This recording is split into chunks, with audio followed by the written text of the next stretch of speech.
കൊണ്ടാണ് അവളാരുടെ പെണ്ണാണ്. ഒടിമീശ മുളക്കണ കാലം ഇടനെഞ്ചിൽ ബാൻഡടി മേളം.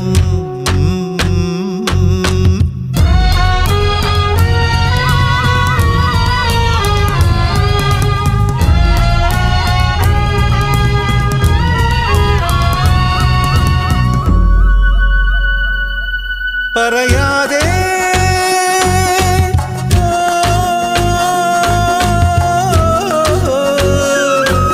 ഒരു വാക്കുപോലുമേ പറയാതെ അകലങ്ങൾ മായാതെ ഇഷ്ടങ്ങൾ പകരാതെ അവളെങ്ങോ മാഞ്ഞതിലിങ്ങനെ വേദന എന്താണ്? ആ പുണ്യ മനസ്സിൽ ഒളിച്ചു കിടന്നത് ആരുടെ പേരാണ്?